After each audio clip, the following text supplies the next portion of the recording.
All right. Hey guys, how are you? God bless you guys. Hope you've had a blessed week so far. And before we get into tonight's teaching, I want to say a couple things first. Number one is what I'm going to talk about tonight is probably going to piss off and cause some people on certain uh, groups to disassociate with me, and that's okay. I don't really care because the truth needs to be told regardless. And one of the things we're going to talk about tonight is virtue signaling versus being actually being virtuous. And sometimes it can be hard to tell the difference. But it all comes down to why are we doing what we do and what's the result of what we do. But before we jump into that, I want to talk about a couple of things that are going on in the world today. Because one of the things that I like to do in ministry, and it's one of the reasons why we were given Christian Journal to begin with. It's not just telling news, but it's news with a Christian twist, if you will, what's going on in the world. But the whole focus is to wake people up and to let you know what's going on. Because part of the reason, why, and we're starting to see some major, scholars talking about, that our culture, we have a sick church. And because the church is sick, we're dealing with the culture. We wore shirts, like I said, at Subway, and again, not to be a dead horse there, but homosex is sin. Romans 1 underneath that Bible verse. And everybody went crazy. I'm still getting fallout from it. From people that call themselves Christians. Jesus would never say that. Jesus would never do that. Well, they don't know who Jesus is. And then we go on, and I want to show you what happened in our capital. Pro-Palestinian people went to Washington, D.C. Now, remember, we have people sitting and rotting in prison today for basically trespassing on January 6th. Okay. But what they did yesterday and whatnot, because Benjamin Netanyahu was here, what they did in D.C. was absolutely disgusting. Burning the American flag. And check this out.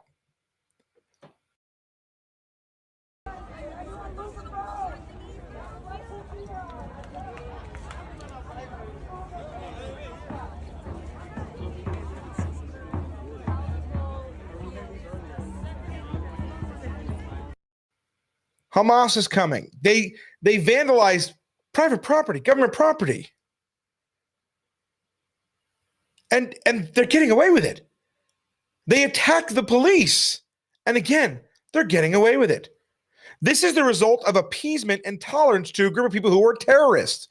Why? Because they show up in numbers, whereas we don't.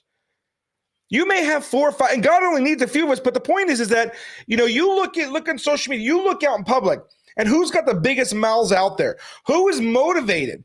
See, they are so excited to promote sin. They are more motivated to stand up for unrighteousness than we are to stand up for righteousness. And that's why we are the way that we are today.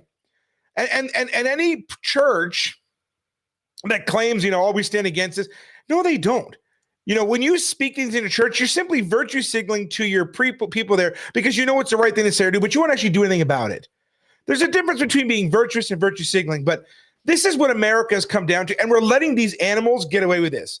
Now, I know there's a certain group of, Pharisaical Christians out there that claim that, be having patriotism is wrong, having pride in your country is a sin, and they'll cherry pick and they'll try to, connect dots in Bible where it doesn't exist.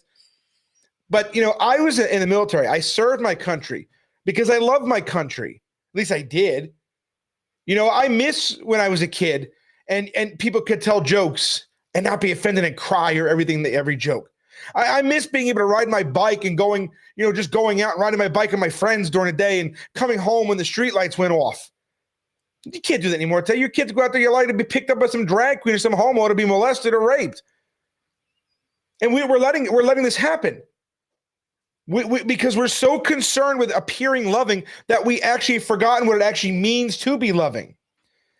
And these people are funded, motivated to destroy.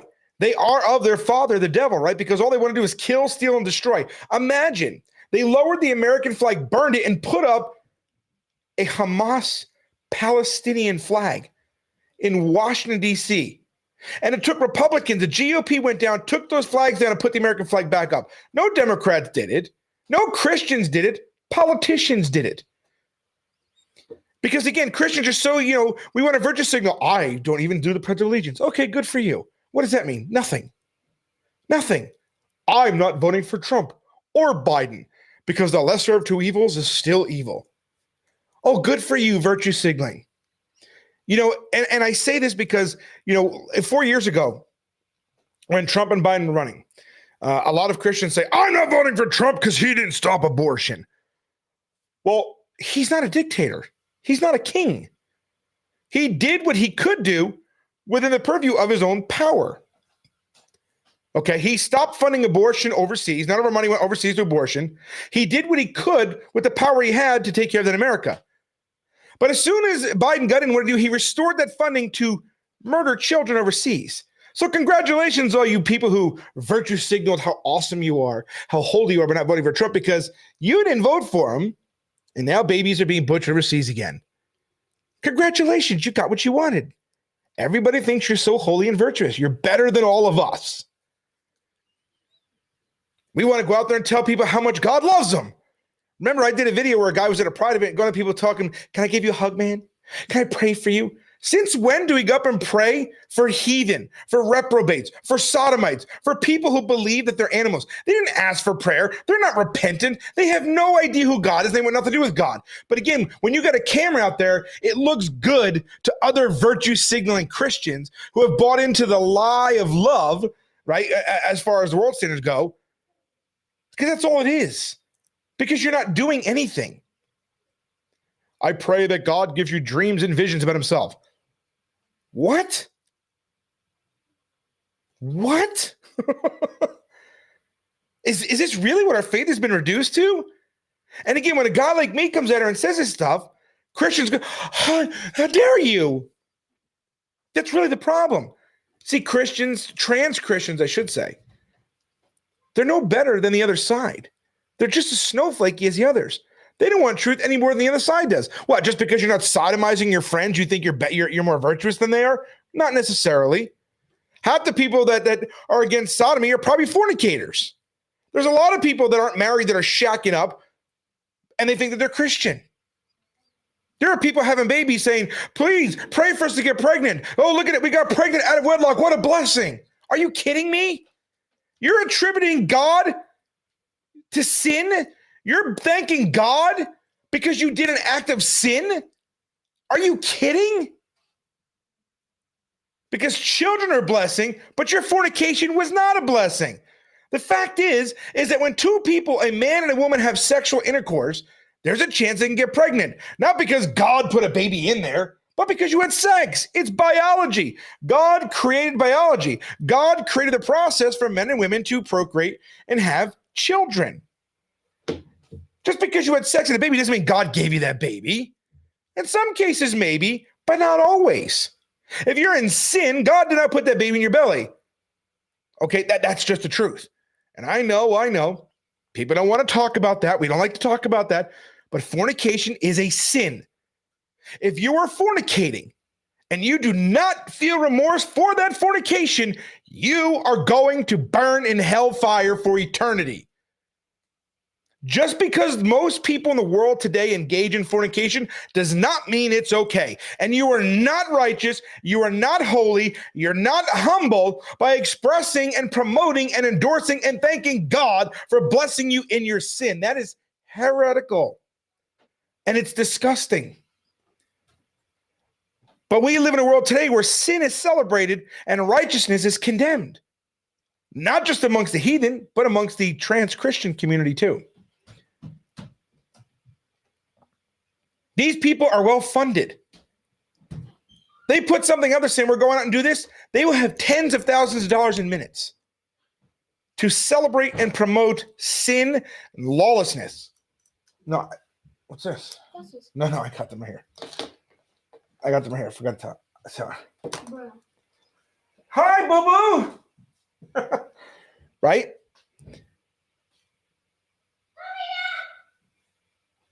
Because, Kamala Harris, running for president, bailed out people for breaking the law.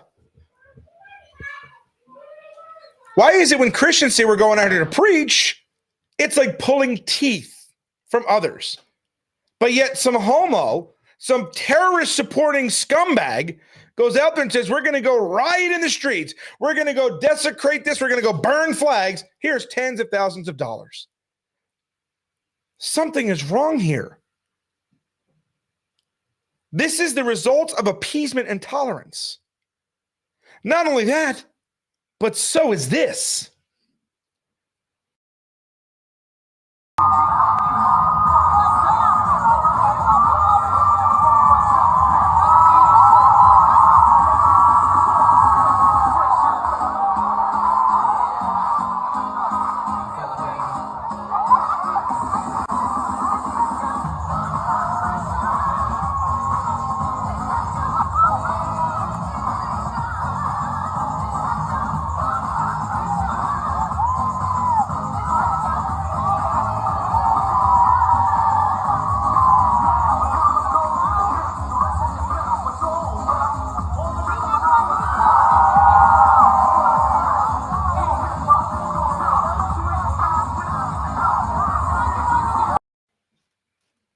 Those are children dancing at RuPaul's Drag Con, dancing to sexually themed, sexually charged music to adults who are cheering and clapping and tipping these kids like a strip club. Do you know why you tip a stripper at a strip club? The reason you do that is to entice her to excite you more. Are these adults tipping these children to perform more seductively for them to turn them on too? Because that's what's happening. And yet I show video after video after video after video after video after video after video of this, and nothing is changing. Sure, when we get involved, we stop it here, but we can't be everywhere. Where the heck are you guys? Where were the Christians outside of RuPaul's Drag Con? Believe me, I would have loved to go, but I don't have the money to go all these places because I'm not some scumbag terrorist supporter who says I'm going to go here to destroy things and gets $20,000 to do it. I'm a Christian who says I want to stand against this and preach, and then I get $5. Believe me, we would go everywhere, but we shouldn't have to anyway. I would rather you guys do it. So where are the Christians? Oh, that's right. We're too busy making sure that we're telling people how much we love them by not standing against sin. By telling them that the word homosexual sin, for instance, is hate speech. Too many Christians in this country think that the Bible is hate speech, and that's where they're going. Remember, lesbians tried putting a gag order against me for posting Bible verses they didn't like. And they're reprobates because they think that they were right for doing what they did. And two trans Christians helped them. Remember that? If I wasn't who I am and had lawyers and everything else, we would have lost, and that would have become a precedent. Praise God that we had a lawyer step up. Praise God that we fight, and it's not a precedent anymore. We set it back. But where were the Christians? Where were the local Christians? They all scattered because they were afraid. You see, I've been doing this for a long time, guys. And I can tell you this, that all these big, bad, bold Christians, some of them you see out there, are not who you think they are. Because it's easy to do these things when the pressure's not on, when the heat's not on you. But when the pressure comes, when the heat comes, they are gone. I know because I know who they are because they did it to me. They did it to other Christians too.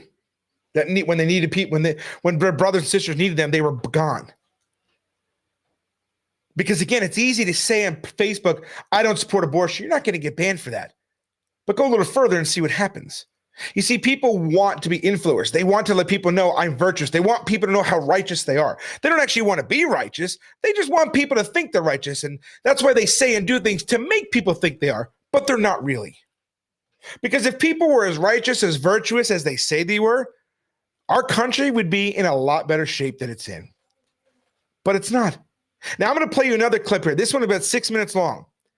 Now, I don't remember. I watched this video, and I do not remember if there's any cussing in it. This is not a video I made, but I thought it was perfect to show. There was a guy who was making a joke out of it, but it shows the condition of the culture we live in. So if there's cussing, and I don't remember if there is or not. I don't think there is, but I don't remember. I apologize in advance because I didn't make this video, but just pay attention to what this guy filmed and what's going on in our country today.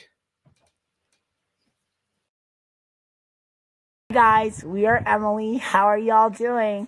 We are also the Beast. We are also Jack. See, this is why kids don't run lemonade stands in their neighborhood anymore. I'm the one you're literally gonna fall in love with. Well, you'll fall in love with the four of us. Imagine your kids seeing this passing by on a bicycle. You will definitely adore your Emily. No wonder the kids don't want to play outside anymore. Can't wait to see you guys tonight. Bye, guys. Can't even take them for a walk anymore. What are you going to tell little Timmy when he sees this? What are you going to say? This is one of Santa's helpers transporting gifts in her pants for the elves to wrap at the North Pole? There's no explanation for what we're seeing out there anymore. Here you go. Try to explain to your kids why there's a woman up there trying to have children with a lamppost. Then when you go back to where you parked, you can explain to them why there's people trying to breed with the roof of your car.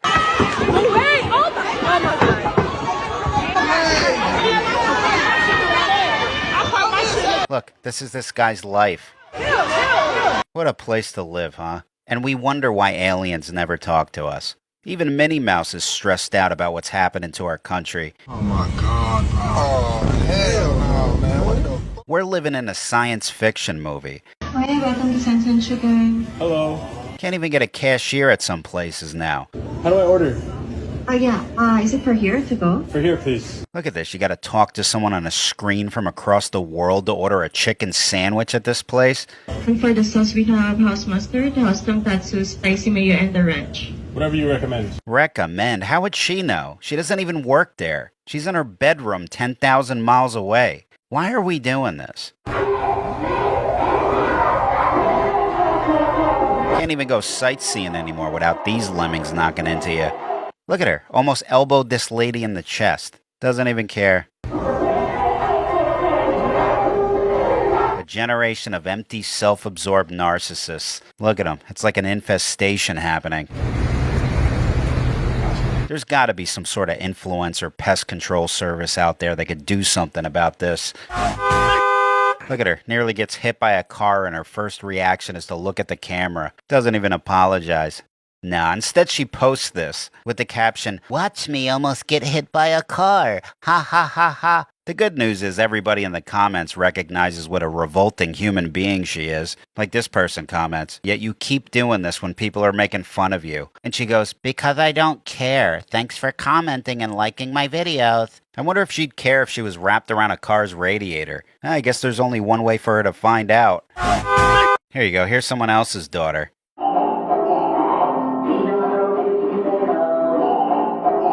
What a performance. She calls this number, "My parents failed me." Fun for the whole family to enjoy. Oh, look, a second showing. She calls this one, "Grandpa touched me. Now I'm this." Bravo. This is probably the dad filming. Yeah, this is what quality time, what Pops in 2024 is all about. How much you want to bet he runs her OnlyFans account, too? You know, you used to be able to get away from all this the further away you walked into the woods. But as I found out before, it's not that much better. You never know when you're going to run into Aunt Judy chewing on pine needles.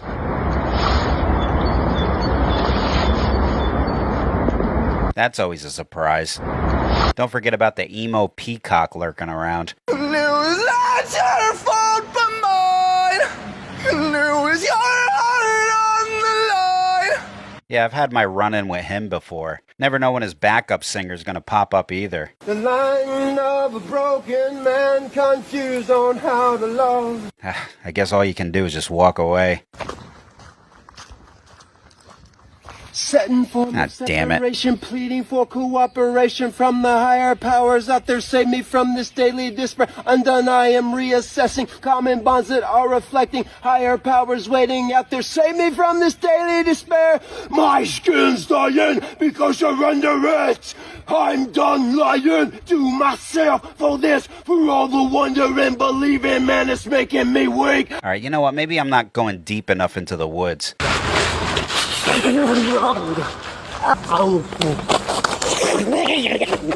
Oh, dear God.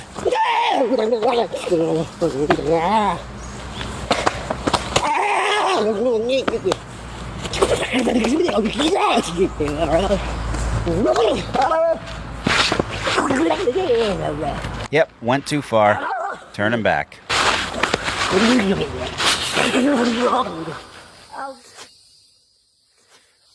believe in Jeff Hardy. Oh, no, not this The again. humans got more left to do. Oh, great. It's getting dark now.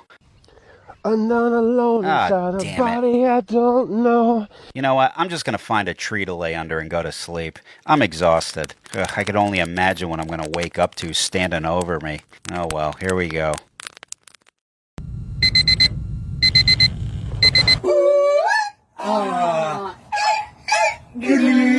Oh, no.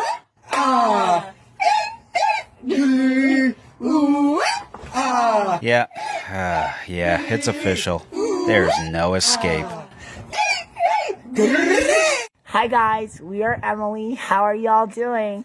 We are also the Beast.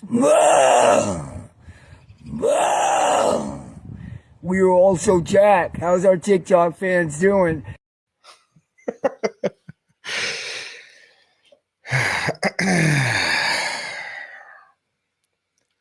What? Welcome to America.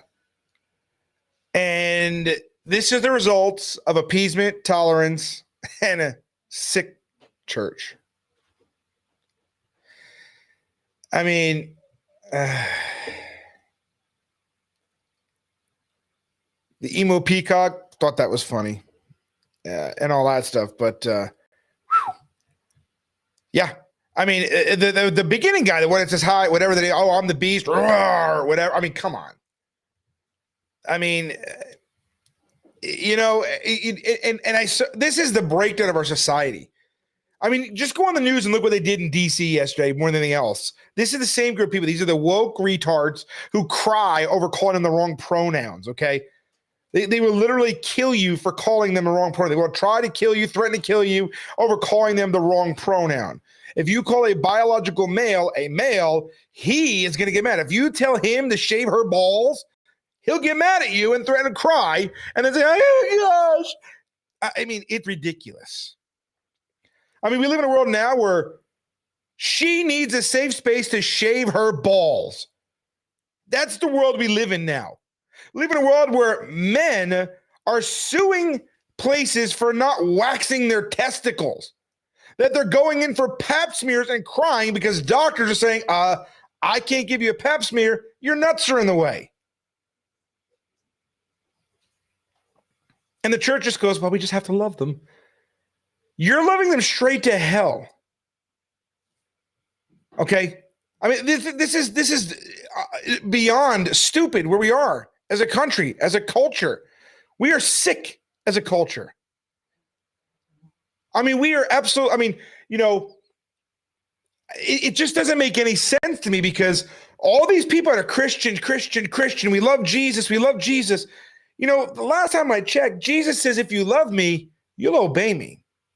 Not you might, not you'll try, but you will. And yet we find so many of these people that identify themselves as Christians who don't even know what Jesus' commands are. I mean, we live in a time now where quoting Bible is considered hate speech. And it's our future, by the way. I mean, my family prays every night, and I pray for my children every night in the world they're inheriting. When sin is celebrated and holiness is considered evil, it's absolutely beyond me. I also want to share with you a new Bible version that's out. That's right. It's called The Truth KJV or something like that. I want to share with you this. I want you to see this, this new translation here for yourself. Okay? The King James Truth Version, where God is all love and nothing more. Okay? So you have your first page here, and then you have this here. Take a look. Let me put my reading glass on because they can't see. They change things. All the stuff about, sin. It's all the devil, right? So here we have, here's a page here.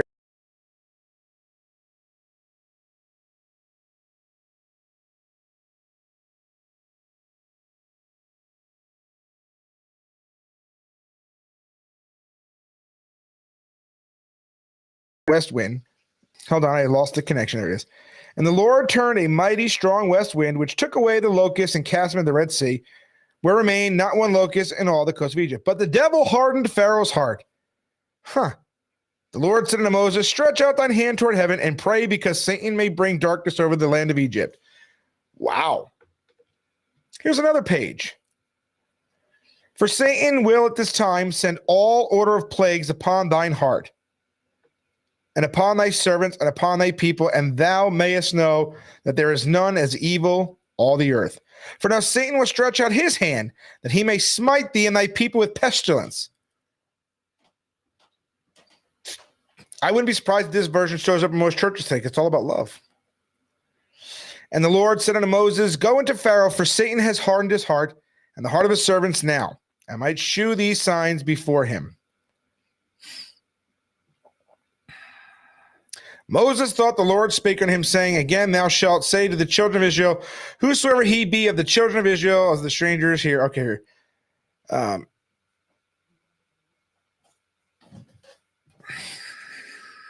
can't really read this here. So, let's see. So you see what he changed here? Then Satan will set his face again. Let me look at my phone. I can't see this. I need reading glasses now, you guys, if you haven't figured that out. Let's see. Hold on. Let me find it here. Oh, here it is. And Satan will set his face against that man. He will cut him off from among his people. Then Satan will set his face against that man and against his family and will cut him off. Right? Then you have your Satan will see his face here. And then it goes on to say, I, Moses, say, for everyone that curses father or his mother shall be surely put to death. That's not what Moses said. That's what God said. So they changed this to God didn't say this. Moses said this. Okay? I, Moses, say, and that man lieth with his father's wife, hath uncovered his father's nakedness. I, Moses, say that a man committed adultery with another man's wife, even he that committeth adultery with his neighbor's wife, the adulterer and the adulteress shall be put to death. I, Moses, say, if a man lie with his daughter, I, Moses, say, if a man lies with mankind, as he does with a woman. So they're changing things here to say, well, it's not God did not condemn homosexuality or incest or bestiality. That was Moses. It's all love. This is a modern Marcionism. I, Moses, say, not what God says. This is how they changed it, okay? For it is written, Jacob I have loved, but Esau hated. Because, the very idea that God hates anybody is much. But if you think about it, this is a perfect version for trans Christians. This is an absolutely perfect version for Christians, for American Christians. God doesn't hate anybody. The devil hates them. What an amazing book, right? Let's look at another one here. God hath mercy on whom he will, and whom Satan will he harden. Will say unto me, why doth Satan yet find fault? The potter gives power to clay. The same lump one works unto a vessel unto honor, and another unto dishonor. God shows desire to make his power known, endures such hard suffering, and vessels of desire to repair that which has been destroyed. The son shall not see life, but the wrath of Satan abides on him. Because, God would never do this.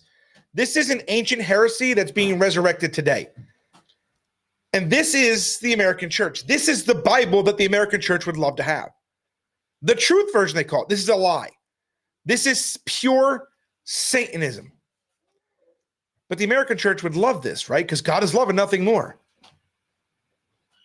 If Satan spared not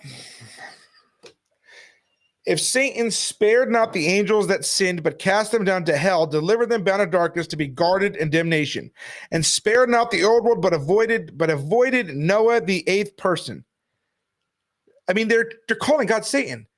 Hey, I know somebody that did that once.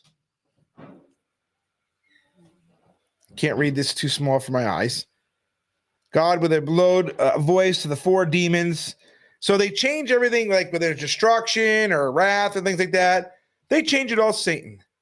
Look at this. I mean, this is absolutely insane that we even have to have this conversation. I mean, this is this is ludicrous. But if you really, but think about it. This is the Bible that Christians want. All love, no wrath, no hate. Because, again, When you don't know God, it's easy to be misled about who God is. Because when you preach God hates this one, or God may hate that person, or this one or that one, or whoever, or whatever, they don't believe that. My God doesn't hate anybody. Well, because you don't know God. Well, that's the devil. So this person who created this Bible version is giving you what you want. It's a virtue signal. This isn't virtuous. This isn't righteousness. This is pure and utter evil.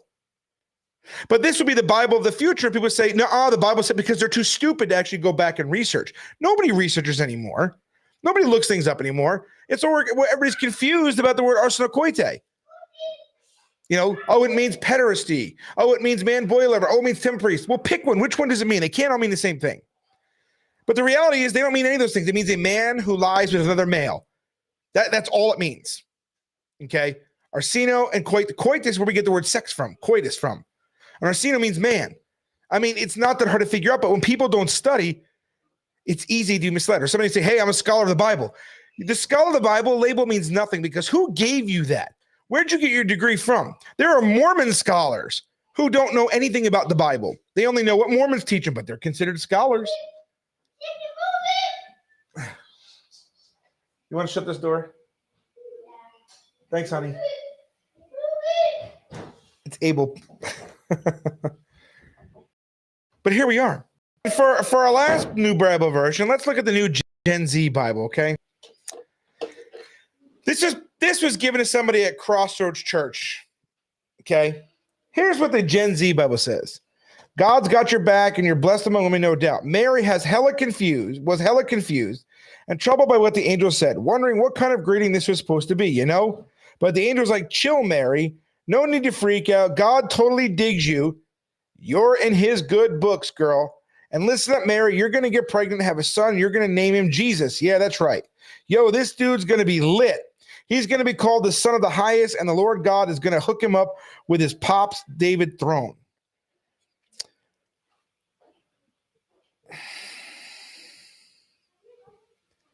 I mean, this.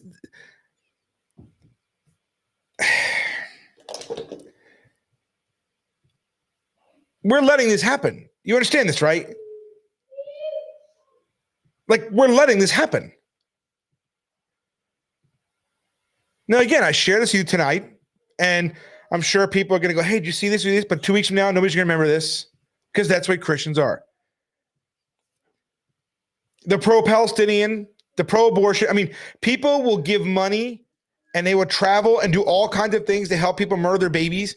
We can't even bother to raise our voices up to speak for those babies. And when we do, there's some people that virtue signal abortion clinics. They're not really virtuous. This next thing I'm going to tell you here is going to be something that's going to set me at odds with some folks, and I don't care because the truth needs to be said. Now, you guys have heard about the 11 people in Tennessee that got charged and convicted for violating the FACE Act. Now, what you do for preaching outside the abortion clinic, that's not true. They weren't outside, they were inside. And not only were they inside, but they blocked the hallway to the abortion clinic and other doctors' offices as well. And they knew that they went there with the express purpose to get arrested because they had pamphlets talking about when they get arrested. They wanted to be arrested because they and then they got arrested. Now, the cops were going to let them off the hook at first, but they said, no. And again, they wanted to go make a stand. And that's fine. But the truth is they were not, they were doing it as a virtue signal. Because what did they ultimately accomplish? They didn't overturn the FACE Act. The FACE Act is not going to be returned. You're not going to like to hear that, but that's the truth. It has been tried, years ago, over a dozen times, and it's been upheld every single time. And when stuff like this happens, any chance of being overturned makes it that much harder because it shows why it's necessary. So you went there to get arrested, you got arrested, and then you want to be a martyr for doing the very thing you want to do. No babies were saved. And now you're a convicted felon who cannot carry a gun, cannot vote, which means politicians don't care what you have to say. You're not going to be allowed to go to abortion clinics anymore. So what did you accomplish? Let's just be honest about it for a second. Because again, virtuous and virtue signal are two different things. What was the goal of doing that? The goal was not to save babies. You had pre-printed literature about going to jail. You knew it was going to happen. You wanted it to happen. Let's be honest. You were virtue signaling. Okay, let's just be honest for a minute here. And again, I know that people aren't going to like this because they're considered heroes of the faith, but they're not heroes of the faith. What did they accomplish? What exactly did they do? Did they overturn any laws? No. Did they wake anybody up to anything? No. Did abortion stop because of them? No. What did they do? They accomplished absolutely nothing, but now they're convicted felons. I hate abortion as much as anybody else. I despise it. I think it is the genocide of our time, murdering innocent children in the womb of their mother. It is disgusting. It is abhorrent, and it is evil. But I have never been arrested for preaching outside of an abortion clinic, ever once. And I've preached at abortion clinics all over this country, and it's never happened. So when you see in the news that so-and-so was put in jail for preaching outside, that is not the truth. Okay? And again, I know a lot of people, you go to jail. Look, I get it. We all hate the slaughter of innocent babies. But we have to think smart. The Bible says be smart, wise as serpents. And even lawyers, when it first happened, I talked to lawyers trying to get these guys some help, and every lawyer said, there's nothing we can do. This is a precedent, and they're making it harder. They didn't do their homework. They weren't prepared. And now they're going to be in prison. And it sucks. It really does suck. But you didn't do anything. Listen, if I thought for 1 second that I can go in there and do this and abortion would end, I would do it in 2 seconds. But that's not the way we live in anymore. I mean, in Kansas, for crying out loud, they voted to keep abortion in Kansas. Kansas. The breadbasket of America. Okay? Until we deal with the heart issue of these people, until the church stops virtue signaling and actually becomes virtuous, until the church stops caring so much about what other people think and start caring more about what God thinks, nothing is going to change. Nothing. And now let's look at this one. Bevelin. A lot of you guys know who this is. Bevelin got real popular when she poured black paint over the Black Lives Matter mural on the street in New York. Unfortunately for Bevelin, that infamy went to her head. See, we knew Bevelin before she was anybody. She used to talk to my wife, but when she blew up, she stopped talking to us. And that's fine. Hey, I get it. Do your thing. But then she got so full of herself that she thought she was invincible. Started posting pictures of herself in tight clothing, showing off her body, which was just immodest and disgusting. Then she went to an abortion clinic, and you look at headlines. Yeah, now look at the headline of this article. Young mother gets more than 3 years in prison for blocking abortion entrance. But if you look here, it says a Manhattan federal court sentenced Bevelin Betty Williams, a 33-year-old pro-life activist, to 3 years and 5 months in prison for violating the FACE Act. Williams was convicted of interference, including by threats and force, with individuals seeking to obtain and provide abortions, according to the Department of Justice. The wife and mother was sentenced after preaching the gospel outside an abortion clinic. That is not what happened. She was inside, and she injured somebody by crushing their. She pushed a door in somebody's hand was in the door and crushed their hand. But of course, her story is, I was persecuted as a Christian for standing for my beliefs when it comes to life. On her fundraising page, of course. But this mom now has a little daughter at home. Now she's going to be in prison for 40 months. Of course, she's going to appeal, but she's going to lose. Okay? Because she did. She got up in people's faces and literally screamed in their faces. She said, we are going to terrorize you. And I believe, I get it. I have I do believe people should be terrorized by the Lord. Okay, or they should be tormented by our preaching, but not in your face going like this, telling them that I'm going to torment you, I'm going to torture you, I'm going to do this, threatening to physically hurt somebody. We don't ever do that. When do Christians do that? Okay. When do people do that? So the idea, look, there's lots of us that stand inside abortion clinics. We don't get arrested. And again, I know that this is going to put me at odds with some people. But the truth of the matter is this. No, we don't get arrested for standing outside of abortion clinic with bullhorns. I've been all up and down the country, all the way out to California, all the way over to New Jersey, Florida, all the way up to North Dakota. And I have never been threatened with arrest for preaching outside of an abortion clinic ever once. I also don't keep track of how many turnaways there are or how many babies have gotten saved. I have no idea because it's not about numbers for me. It's just a matter of the truth. But we see things like this and we think, oh my gosh, these people are heroes. They're not heroes. They're stupid. If they really cared about these babies, they would be more interested in actually saving them than trying to make a name for themselves and being outrageous and crazy. Okay, but when you heard, look, I agree. Abortionists deserve the death penalty, but it is not our place to do that. We are not the executioner. Okay, the government's job is to punish the wicked. God's job is to punish the wicked, not our job. We are not to punish him. We are not to inflict harm on people unless it's to save our life or the life of another. Okay. Now, I know some people say, well, they were saving the life of the baby. No, they still got the abortion. Okay. And the thing is, if you do that, you're not going to stop abortion. Matter of fact, it'll probably increase abortion and make it harder for those who are actually working to stop it. But like everything else in America, even Christians, they like to go on the appearance of things. You know, we like to read the headlines, but not the actual stories. And I'm all for giving our brothers and sisters the benefit of the doubt. But the truth of the matter is this. You have lots of Christians across this country that preach outside of abortion clinics every day. There are some, their entire ministry is dedicated to fighting against the slaughter of our children. And they don't get arrested for it, because they genuinely want to help. Now, I know people that are abortion ministry that have told my daughters, in front of my daughters, they go out and they preach in abortion clinics and they say, oh, well, we'll adopt your baby. They said, this woman said in my house to my daughters, I'm glad nobody asked me to adopt a baby because I don't really want to do it, especially a black baby. That's what this one anti-abortion person from Huntsville, Alabama said.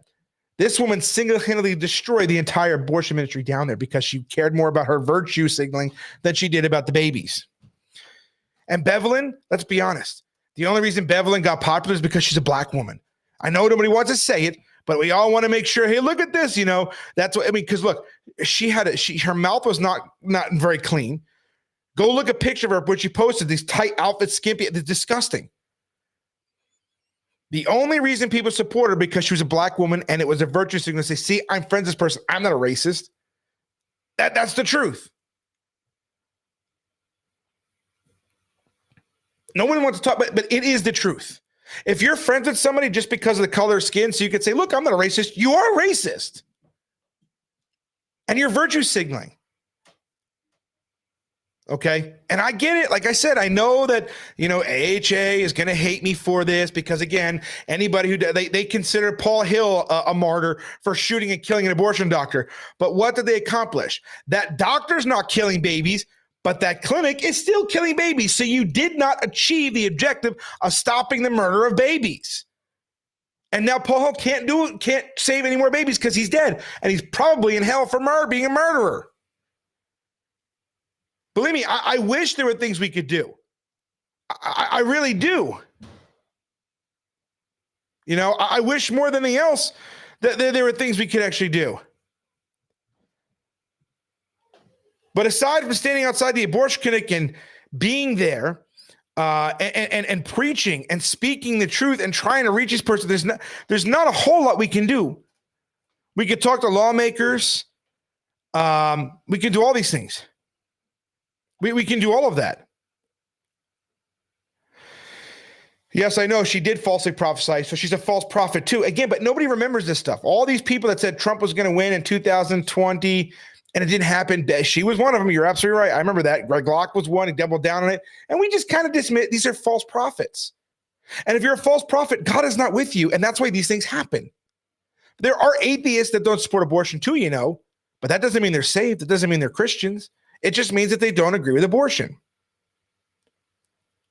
But we care more about the appearance of being righteous than we do about actually being righteous.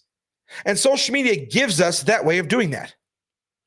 Social media gives us, because we can come on here and post and make videos and be anything we want to be when we're not really who we are at home. Okay? It's easy to come on here and make a video. And believe me, if you're shy, do 2 or 3 videos and then that shyness goes away. If you look at the very first video I did live, I did a lot of the ask Ryan and Kelly Chapman. They'll tell you they watched. It was very different than it is now. But you can be anybody you want. When the cameras are rolling, it's easy to be loving. But when the cameras are off, that's a whole different story. You see, in my time when I was really, really popular in 2018 and 19, when we were virtually in the news every month for something, all the big name preachers, they all wanted to be friends. They wanted to be part of the circle. Greg Locke, Activist Mommy, Josh Feuerstein, all these guys. It was like a clique. I rejected it. Again, Ryan and Kelly, remember the two. I didn't want any part of it. I rejected all of them and said, I do not want to be part of this club. I am fine doing things the way that I do. I don't want to be like this, because it seems when people get this infamy or fame, they lose their minds. And unfortunately for Bev, and I feel for her because now she has her daughter who's going to be with her mother for 40 months because she couldn't control herself. She could not control herself. She's not a martyr in this situation. And I know as Christians, we want to say that because whatever, but she's not. Because what is the end goal? What is the end goal of getting in somebody's face and threatening violence on them? What is the end goal of crushing someone's hand in a door? What is the end goal? What is your purpose in doing that? Stopping abortion? Because you didn't do that. And now her daughter's going to be without her for a couple of years. And that is sad. But that does not make her a martyr. It makes her stupid. When we preach, when we go somewhere, we do our homework on the laws of the city, because even our lawyers say, don't get arrested. Getting arrested complicates any lawsuit you might have afterwards. We are organized. We are wise. Like I said, we were at the RNC. I can't tell you how many times that sheriff's officer, the deputy from Ohio, told me how much he appreciated us for working with him.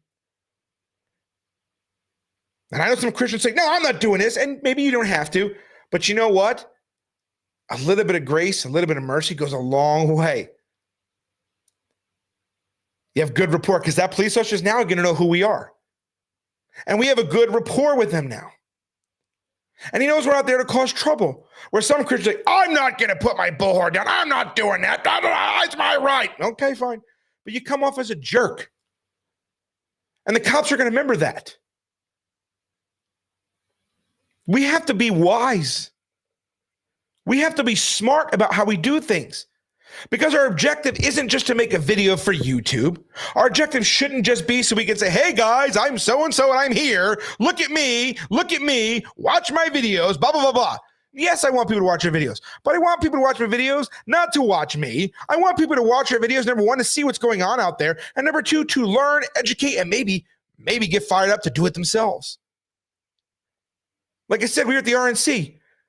There was really only one day worth of preaching, really. That was the first day. The next day, there was a street preaching group out there, the ones who carried on Reuben's legacy, who were preaching to nobody. But they got a couple of good pictures with the banners to make it look like it. But look at the thing there. There's nobody they're preaching to. Nobody. Are you preaching just so you can take photos and videos to virtue signal on social media to say, hey, look at me, I'm in charge, look at me? Because if you are, that's not Christ-like. God is not in that. What's the purpose in preaching to empty parks? I know the Bible says to preach to every creature, but do we really need to preach to squirrels and birds? Is that what we're doing now as Christians? Oh, look, I get it. This is going to put me at odds with some people. But I don't really care because I'm so tired of our faith being hijacked and being turned into a joke by a bunch of virtue signaling people who only care about doing things for themselves to be seen by men. That's all they care about. I mean, it's, you want to be virtuous? What's your motive behind what you're doing? Are you doing things to try to make a statement? Are you doing things simply because you want people to recognize you as being holy and righteous? Or are you doing things because you are holy and righteous? Do you need to go out of your way to prove your holiness to others? Because if you do, you're probably not very holy.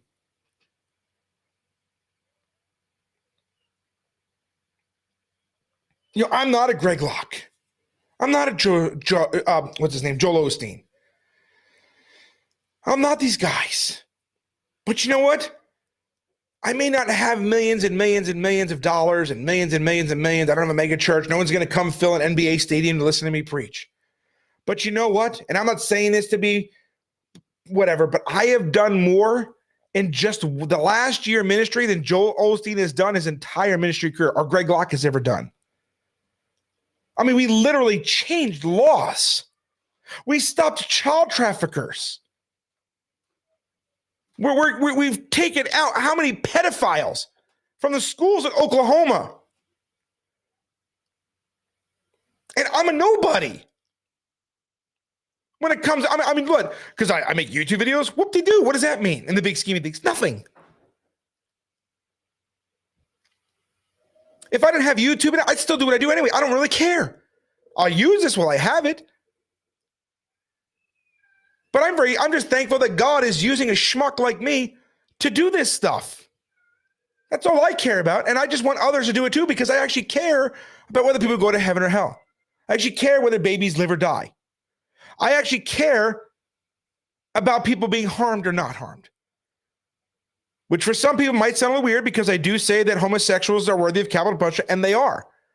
That doesn't mean that I want that to happen to them. I'd rather it not happen. But you see, here's what we say and here's what people hear. But the truth of the matter is, are you virtuous or are you simply virtue signaling? Now, I can't answer that question for you. But you're not going to fool God. Okay? If you're out there in your soapbox and you got a film crew filming you so you can go show everybody how awesome you are and amazing you are, come on. It comes down to the heart. Because I'll tell you this. It's very easy. I can go out there with a camera tomorrow, and I can stand here like this, and I can have somebody in front of me filming me with their back against the wall, and I can preach and preach and preach and preach and preach and preach and do all the gestures and everything else. And you would never know if there's a crowd behind me or not. And most people don't really care, which is why when I preach and have a camera, the camera is not facing me, it's facing the other way. Because it's not about me. It's not about me.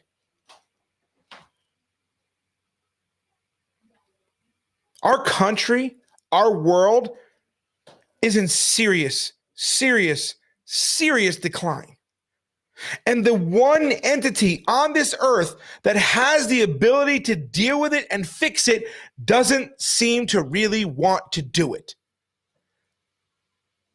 Oh, they'll say they want to do it. I hear all the time, something needs to be done. Look at Isaiah Saldivar. Pick up your boat. It's time to do this. We got to go out. We got to fight. We got to blah, blah, blah, blah, blah. And then fire up a car. Yeah, woo, yeah. But when are they going to do it? When are they going to stop saying we need to do it and actually go out and do it? And I'll tell you why they don't do it. Because there's no money in street preaching. There's no money in doing what we do. A lot of people think, for instance, because we did that video at Subway, that money came pouring in. You know how much money we got from that? Zero. Not a single solitary penny. Not a single person donated to our ministry as a result of that. But the Subway girl, there were thousands and thousands and thousands of dollars that the homo community poured into that girl for violating our rights. I can come out and tell you, I want to do a Subway sandwich tour. And I want to walk into Subways across this country wearing that shirt. How many of you would contribute for us to do that?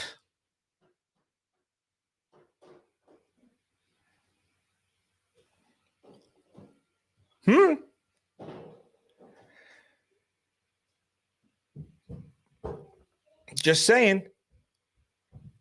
But people think because you have all this, because what? You got the Greg Locks and the Joel Osteens who have millions of dollars. Look at the articles about them and look at the articles about guys like David Grisham and myself. It's very different. And I don't want any money for doing the subway thing because it wasn't even planned, number one. It was totally accidental that it happened. Okay, because I usually don't like going into food places with those shirts on. You guys don't know this, but Dave and Eduardo and Jesse Morel will tell you, I actually got poisoned one time at a Waffle House down in Austin. I got poisoned. You guys, I never talked about it, but I got poisoned down there. Somebody put something in my coffee down there and I was sick for an entire day. Pain and sick and everything else.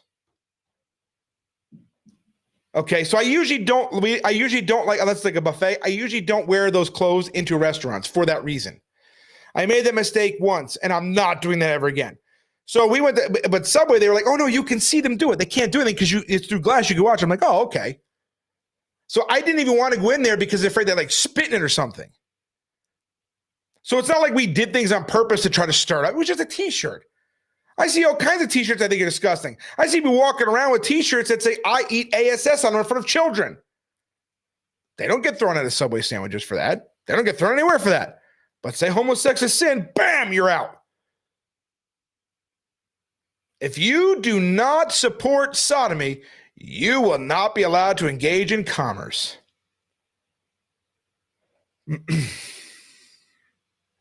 That's where we're heading.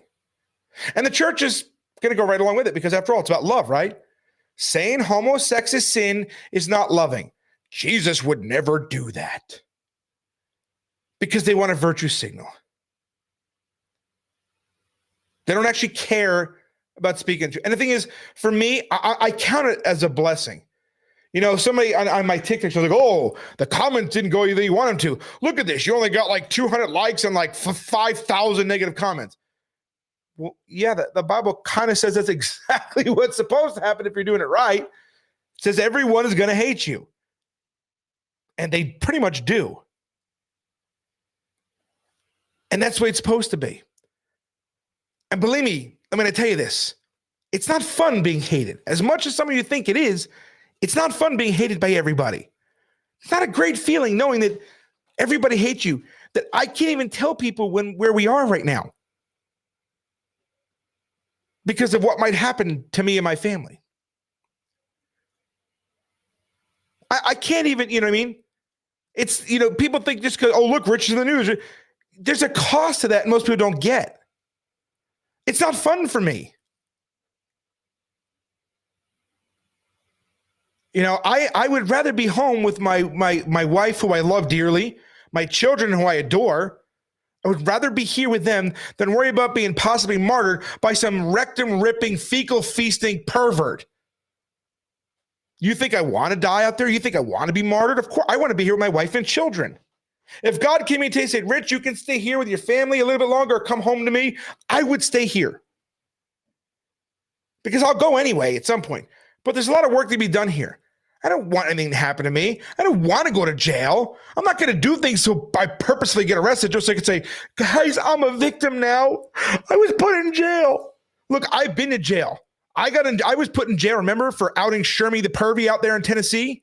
Remember that? For a little, because he was using preaching as a cover to cheat on his wife. And by the way, all the Christians in Tennessee still stand with that guy. He doesn't preach anymore because, well, it's public now what he did. And he can't lie because even the criminal investigator admitted, yeah, he did it. But the point was, I've been to jail. I don't like going to jail.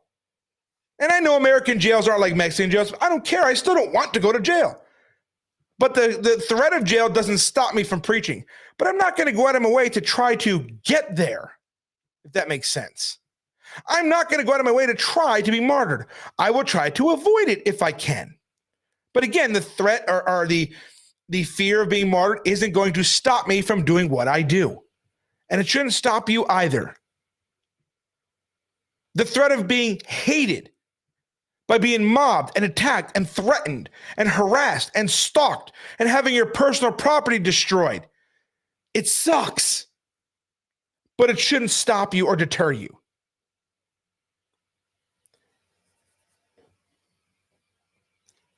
There are so many things that have happened to my family as a result of ministry that you will never know about. Because, well, number one is it doesn't really matter. There are some things you guys know about, but not everything. You know, I will only tell the things that God tells me or gives me the okay to tell. Okay? But you don't know everything that's happened. Okay? You don't know sometimes the struggles my family and I go through. You know, like this month, for instance, I did not. I was supposed to. I was supposed to get a $1,500 payment this month, and I didn't get it. I didn't get it. Do you think that hurts a little bit? Now we stand in faith and say, okay, God will somehow do whatever, because whatever. But you guys don't know all this stuff because we don't need a virtue signal on here, and besides it doesn't matter anyway. Because let's be honest. If I got arrested for preaching outside of, when I got arrested, when I had to go to court at that gag order, that was a whole thing that was going to stop Christianity. Only one person at the time donated to help us pay our legal fees. Only one person at the time. That is something that would have affected every single Christian in this country. And yet the local churches, they weren't there. Matter of fact, they turned against me. I expect that.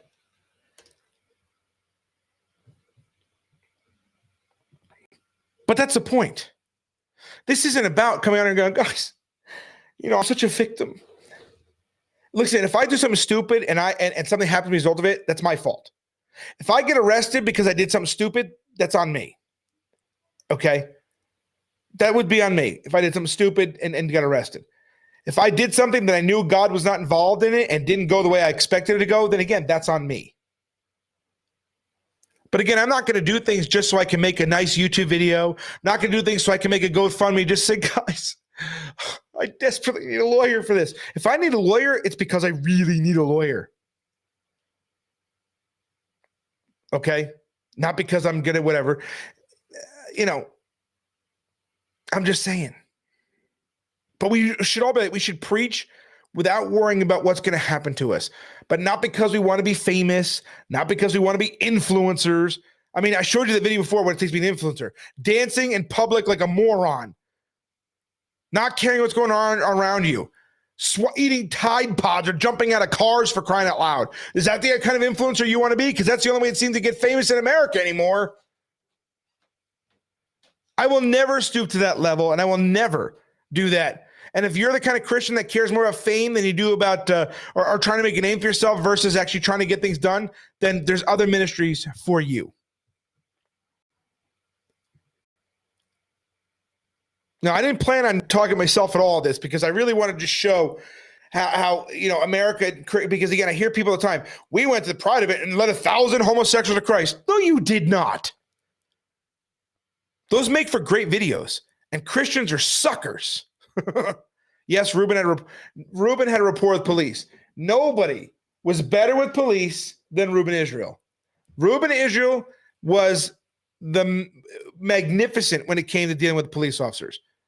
Okay, he would shake their hand, he thanked them, appreciated him. I was watching the video from Boston sitcom when he walked up to the cop and they were joking around, and I filmed it, of course. But Reuben had a really good rapport with police. And, he understood the job. He understood whatever. And he dealt with what he dealt with. He was arrested and all that stuff. Not every cop is a good cop. I mean, look at what happened to Sonia Massey up there in Springfield, Illinois. That poor woman was shot by a cop for no reason.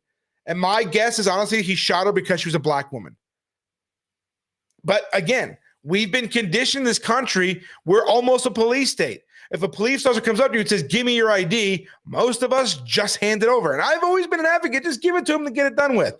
But I'm starting to rethink that. Because am I really promoting the idea that my rights are, I don't have to do this?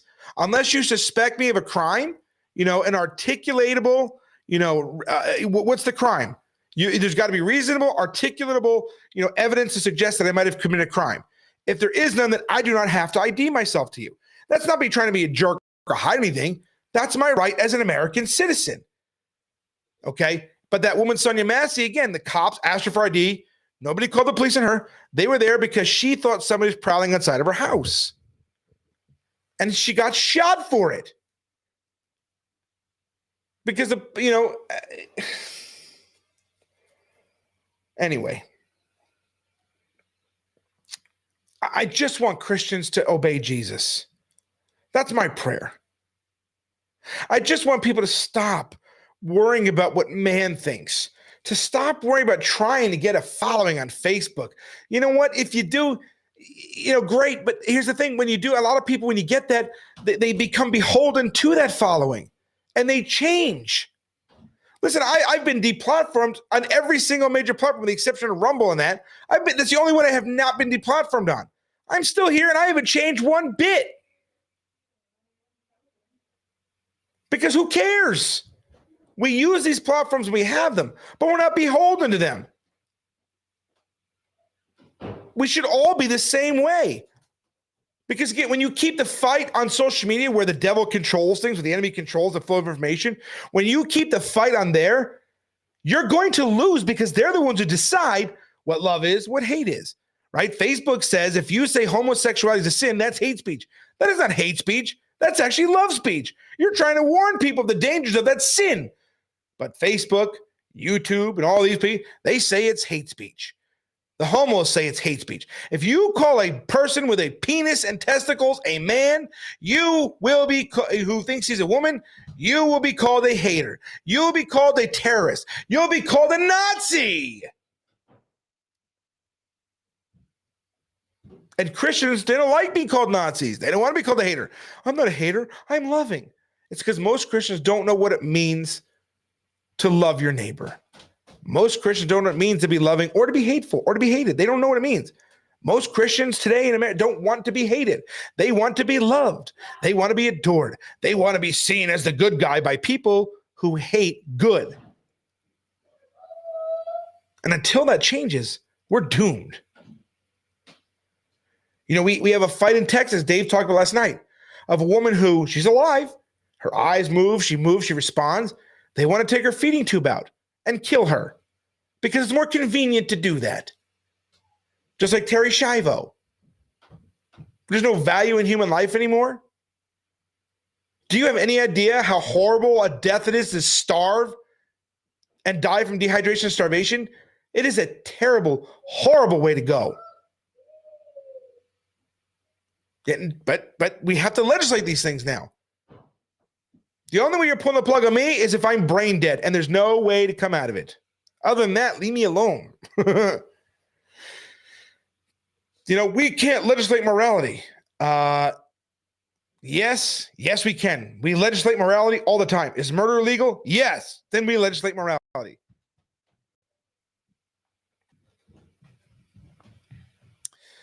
I believe the cop killed her because he was Antichrist. Possibly, but he pulled his gun out on her before she said that. That was probably the last. He was itching to shoot her. Okay. But we'll never really know at the end of the day. But he was evil for doing what he did. He was. She did say rebuke in Jesus' name, and that's when he fired. But he pulled the gun on her. He was planning on shooting her prior to. But for him, that was probably the last straw. What do you mean rebuke me? Who do you think you are? Because a lot of these police officers today, these younger ones, they don't care about the job anymore. They just care about a paycheck, and they're just as woke as whatever. They're too emotional. Who do you think you are? They were bullied in high school, and now they become the bullies. A lot of them. Not all of them, but a lot of them. But I work at police all over the country, and so far, 85% of the time, it's a great experience with police officers. You have ones like down in Lakeland, those cops, woke scumbags. You know what I mean? And Lieutenant down there told me flat out, they're young kids down there. They don't care about the job. They're too emotional. They don't understand that their job is to be neutral. They are not to pick a side. Their job is to maintain law and order. That's it. They are not to pick a side over messaging or else. And they just don't get that anymore. But that's our future. And you better be prepared for it, because you know what? If you're the kind of Christian that thinks, I will die for Jesus, I will never take the mark. But if you think saying homosexuality is sin is hate speech, if you think telling an adulterer or fornicator that they're going to hell for that sin, if you think that that's wrong to do that, guess what? You will take the mark, and you will not die for Jesus, because you can't even stand up for righteousness on this earth when we're not under pain of death. You're not going to do it then. And if you're the kind of Christian that thinks it's okay to help lesbians try to silence the Bible, looking at you, JT and Eric, you're not going to heaven either. You're not. If you think it's okay to gag people for posting Bible verses, if you think it's okay to throw them out of restaurants because of a Bible verse, because you're some homo wet who got triggered over words on a t-shirt, you're not going to heaven either. If you think Jesus wouldn't condemn homosexuals, then you clearly have not read the Bible, and you clearly know nothing about God and who he is and his purpose. But I got something coming you guys are going to love too. I found a writing. And it's not me I found it myself, but it's a relatively new writing from the 2nd century, which means it was written in the 100s, of them using the word arsenokoite, okay, which is a word Paul made up. It was you'll never find that word in antiquity prior to Paul using it in 1 Corinthians. But this one used it, and it was referring to, and it even gave the description, homosexual acts between the Greek gods. It was condemning them for two men having sex with each other. Not man boy, not temple prostitute,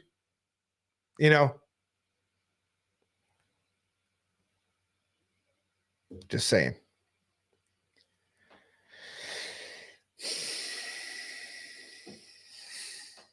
So we have proof that what the word means. But most Christians say they don't study. They don't look at things like that. I've got the KJV, and that's good enough for me. And yet I find most KJV onlyists don't know anything. I even heard a guy say, committeth adultery. The ETH signifies an ongoing action. And they said this confidently. And they did not take this down, by the way, when they said this. This makes them false teachers, by the way. The ETH signifies an ongoing action. No, it doesn't. No, it wasn't. The ETH, committeth, signifies the archaic form of the third person. That's it. But so many people want to be teachers out there. Again, virtue signaling. I'm an expert. No, you're not. No, you're not. You read KJV, good, great. Praise God, you're reading your Bible. But if you think that you're virtuous and better than everybody else because you read the KJV and think it's the, whatever, that you're sadly mistaken and uneducated. That's just the facts. If you prefer the KJV and you like it and you think it's your personal opinion, you like it better than others, and it's better, easier for you, great.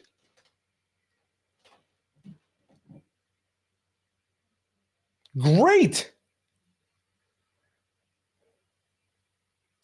But you're not more holy, you're not more righteous, and you certainly are more educated than other people who read other Bible translations.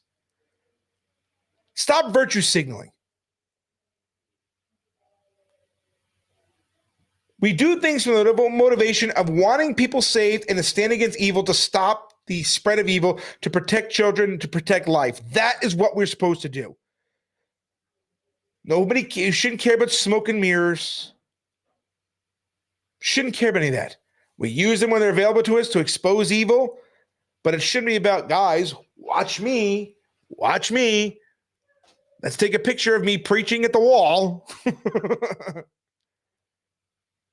But anyhow, I hope you guys got something in the video tonight. I appreciate those of you who came on with us here tonight. I'm going to ask of you a favor. If you did get something out of this, if you feel others can get some value out of this, especially the beginning of the video when I showed the new Bible translations or whatnot, please consider subscribing to our channel here on YouTube while we still have it. It's youtube.com/@ChristianJourneyMedia. And share the video. We are shadow banned, and as far as I know, what Dr. Brown and that's told me, I'm the only person that's ever gotten YouTube to admit that they shadow banned. They always say they don't, but I got an email. Remember, I posted it where they admitted they do. We are shadow banned. So if you would, the only way really for any hope of us getting around that is for you guys to like our video, comment on it, even after the video's over, go in the comment section, leave a comment, give a thumbs up, and share it. And encourage others to watch the video more than 2 minutes too, by the way, because that does count in the algorithm. And to subscribe and encourage others to subscribe and turn notifications on. We also have a Rumble channel, you guys. I saw a couple people follow us there. Thank you for that. Praise God. Again, ultimately, I'd like to get most people off of here and onto Rumble. Our Rumble channel is also Christian Journal Media. The CJ is the logo there. Please go to Rumble, type in Christian Journal, give us a follow over there. We're also on Twitter or X or whatever it's called now, under Christian Journal as well. You can give us a follow there. I've been posting there more lately than I have been in the last, whatever, because there, for the most part, I can pretty much post whatever I want for the most part. I've been limited on a couple of things, but for the most part, I'm free to say what I want. So follow me over there. I also am back on Facebook right now. I just got unbanned yesterday, but I'm weaning myself off of Facebook because I just can't stand it. I cannot stand the limited information. I cannot stand the phoniness of Christianity there. Yes, there's another channel, Tiana. It is Christian Journal Media. That is our main channel. The other two channels are more backups, but yeah, it's Christian Journal Media. I live stream all the videos here, but on all channels, but any uploads I do is usually on Christian Journal Media. So make sure you're subscribed to that channel and have your notifications turned on as well. I don't know, you guys, if I'm going to do a video on Sunday. Dave and I are hitting the road tomorrow. We're going down to Georgia tomorrow for something. Again, we don't need to publicize it and whatnot. It's not a big event preach or anything like that. But we are taking a road trip down there. We'll be gone for a few days, and then we'll be back up here. So I don't know if we'll be back in time for Sunday. If not, maybe Dave and I could do something from a hotel room or in the car, or something like that. So we'll see. If not, I'll be down here Tuesday for sure. One or the other, maybe, so just keep us in prayer for road trip for safety, you guys. Don't forget too, we do have the upcoming DNC preach in August. We do need to get a hotel for that. I don't know if Chris Wyatrolic, I'm going to ask him if he's in the area. Maybe we could chill, we could stay with him. We're out. I don't know how close he is to where it needs to be or not.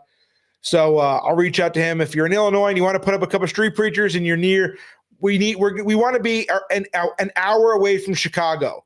Any direction, doesn't matter where it is. If you have a place you could put up street preachers, myself, David, Chris, Eduardo, we'd sure appreciate it. We could throw you a couple bucks for helping out, putting us up. But we sure could use that. Also, gas, you guys were driving, and keep Brother Jim. We're trying to get Jim Gills to come with us, you guys, because preaching with Jim is great. Jim's a good brother, and we want Jim to come out with us more. So let's all encourage Jim to come to the DNC with us. But we have that. Then we have Bartlesville, and if you haven't figured out by now, I'm not close to Bartlesville anymore. Not saying where I am, still in Oklahoma, just not near Bartlesville anymore. But we are going to have a trip out there, and we have Minnesota coming up as well in September. So we have a lot of preaching the next month, you guys. We need a lot of support, a lot of help to do so. And again, those of you who donated for the RNC, remember what happened there. Your donation helped get us there, and your donation helped get that message about homosexuality being sin across the world. You took part in that. Okay, your donations allowed it to happen. Now, again, we didn't plan on it. We believe it was a divine appointment because, really, how stupid is that? But it happened and it went viral. We are still working on a Bible study, guys. It's just that there's so much going on preaching wise and so much to do when you have a working ranch. You can ask people that know me. We barely have time to sit down for 5 minutes. Even my Christian Journal website is so far behind uploading podcasts to it. After September, I should have some time to be able to do that. But, we're trying our best to try to do everything we can. We're limited. Again, we don't have money for staff. We don't have staff doing things for us. Everything we do on our own, because any money that does come in for anything usually goes to the ministry, and it's nothing to write home about either, by the way. But we do appreciate the support we get for preaching. And like I said, DNC is coming up. Dave and I we have a road trip coming this weekend. If you want to help fund that, again, I'm not at liberty to discuss that trip, what it's for. It's something that we're doing. But if you want to help with that trip, we'd appreciate that. DNC is more important right now, and then the other trips. So again, you can do so if you want to help support us on our website, christianjournal.net/support, which I forgot to put it in there again. I don't know why I do that all the time. I always forget to put in the support part of that for some reason. Also, we have our Venmo, which is at Christian Journal, and we have Zelle, which is rpenkoski1@gmail.com. You can use any one of those platforms. Everything goes towards ministry purposes, and so we can go out and preach and stand against the stuff and hopefully shut it down even more. If there's a way, never mind, I'll take. Okay. All right. Yeah, Sheila, definitely text me. And if those of you have my phone number, if you want to send Zelle, my phone number is hooked up to my Zelle account as well.